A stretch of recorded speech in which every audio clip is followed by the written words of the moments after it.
Cyrus, the West Wing is on fire. If Millie is burning those lessons again, the gods save her. Adeline yelled, appearing from her study pale and harassed. A small face peeped out from the folds of her skirts, looking wide-eyed at his father as Adeline tried to pry his fingers from the cloth. Raven, please let go for a moment. Cyrus chuckled, laying a hand on her shoulder. I will go, darling. Go rest. You still look peaky. Adeline ran a hand through her dark locks and glared at her husband, her jade eyes sparking, and he raised his hands in protest. Still beautiful, just peaky. He grinned, tweaking his son's nose as he backed away with a wink at her. I will go wrangle our little fire starter. He found the culprit quickly, the smoke billowing from the small lavatory a beacon to her whereabouts. He leaned against the stone wall with a bemused look on his face for a while, watching his daughter angrily rip out the pages of her workbook and shove them down the flaming toilet with angry grunts, muttering under her breath. He straightened to his full, impressive height and leaned over her shoulder silently, peering into the blue flames that fast engulfed the wooden seat and climbed slowly across the carved wooden basin next to it. I can still see a bit of the number lessons to the right there. Needs a bit more fire, sweetheart. The tattered remains of the book flew upwards as she jumped, and he caught it deftly as Amylia squeaked in surprise and spun to face him. I wasn't. Well, I was, but it's all Kestrel's fault, Father. She's just so mean. Amelia's small nose wrinkled, her dark brows descending in a scowl. The miniature of her mother, except for the stunning blue eyes with silver highlights that glowed softly as if backlit, her father's eyes. She stamped, glaring at him, and he chuckled, nodding soberly at her. Cranky nursemaids and number lessons.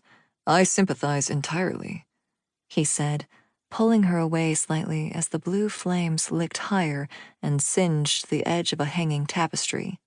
But I would really appreciate it if from now on you took your anger out on them in the lower-level lavatories, sweetheart.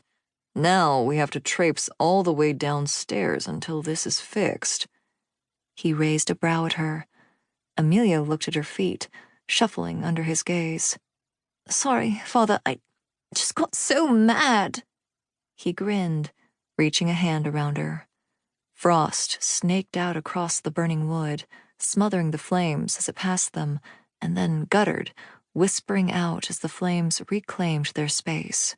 Cyrus frowned, sighing, and stepped around Amylia to reach for the faucet and pour water into the bowl of the basin and quickly splashed it with his large hands over the fire, putting it out with a hiss.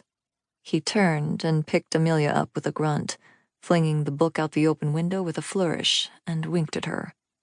I didn't see any lesson books, did you? Amylia shook her head vehemently, her black curls cascading around her, and then frowned, taking his palm and squinting at it. What happened to your gift? It didn't work right. I'm just a bit tired, sweetheart. He smiled at her. Never too tired for this, though. He cupped a hand over her small one, and she grinned, wriggling slightly in anticipation until he lifted it again.